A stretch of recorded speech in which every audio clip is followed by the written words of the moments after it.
Здравейте на всички! Днес реших да ви споделя как в домашни условия да проверявате храната си, дали е полезна за вас. Храна, която сте закупили от супермаркета, дори от пазара, дори от оторизирани производители и така нататък.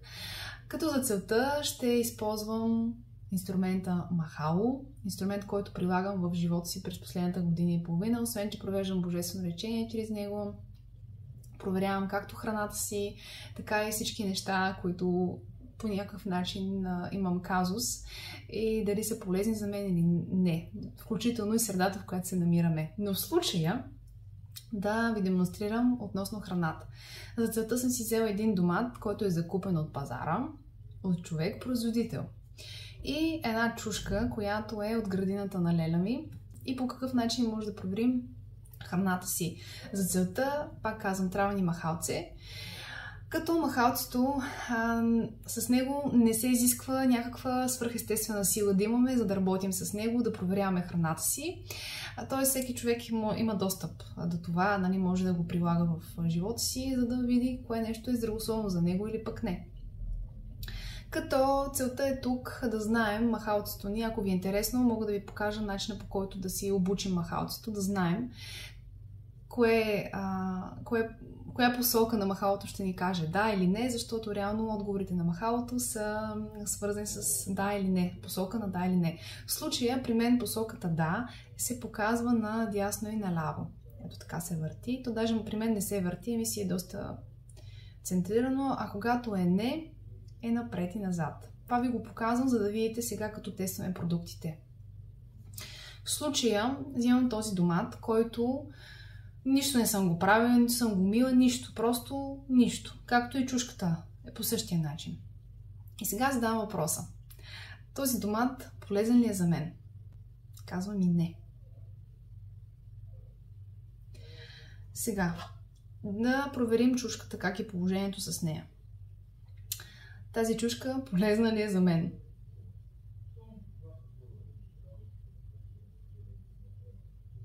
Казвам и да. Така, този домат е от оторизираните производители, така да ги нарека, нали? Какво да направим в случая, когато отиваме, купуваме си някакви продукти, казват ни, че са много полезни и така нататък. В първия, основното нещо да ги измием. В случая тук има ли негативи в този домат? Да проверим дали няма негативи. Има ли пестициди? Има. Така, в случая тук този домат има пестициди, вероятно. Съответно, знаете, наторяват се нещата и така нататък. Докато при чушката самия факт, че ни се даде, че е полезна, означава, че при нея всичко е натурално. Сега, какво да направим? Или я измиваме, или има хора, които, когато ходят на пазар, измиват продуктите си с още по времето на COVID.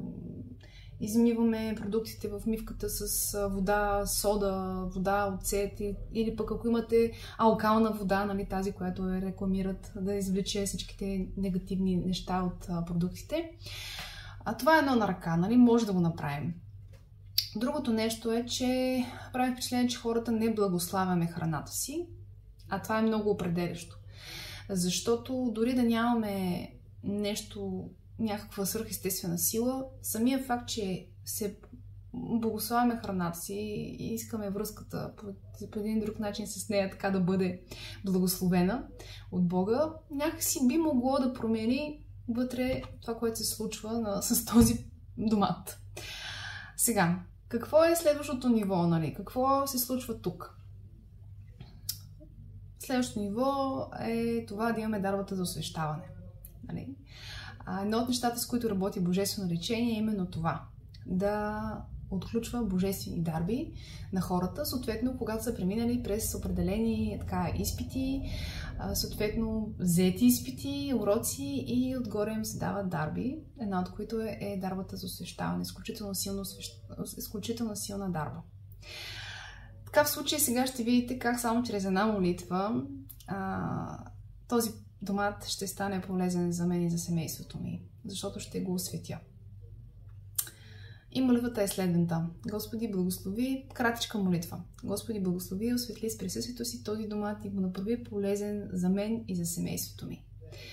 И сега нека да зададем този въпрос, домата дали е полезен за мен, да видим какво се е случило. Този домат полезен не е за мен. Ето виждате как алхимията буквално се промени на домата и сега ще му е необходимо само малка така да го изплакна и съответно да си го нарежа, да си хапна от него.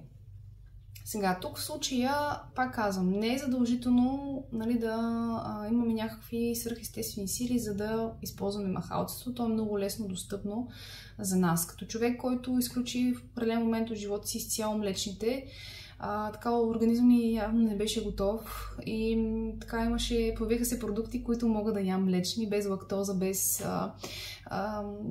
без някакви вредни неща, защото голям процент от тях не ми се разрешаваха, т.е. не са полезни за мен. Но има винаги избор, винаги има алтернатива, въпросът е човек да търси, да не спира.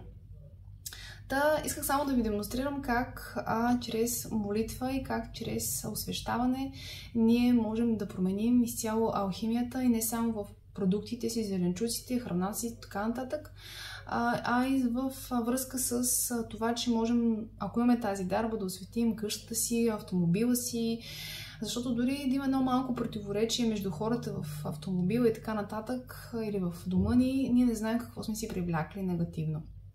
Така че в случая тук този домат, не е лоша енергията му, не беше лоша енергията му заради човека, който го е създал и наторявал и набрал, но всъщност нещата, които са сложени върху него, не са положителни. Тоест, знаете по какъв начин. Другото нещо е, че пак казвам, ако нямате тази дарба, вие можете да ги измиете, да ги накиснете, по някакъв начин да излезат тези пестициди от тези продукти.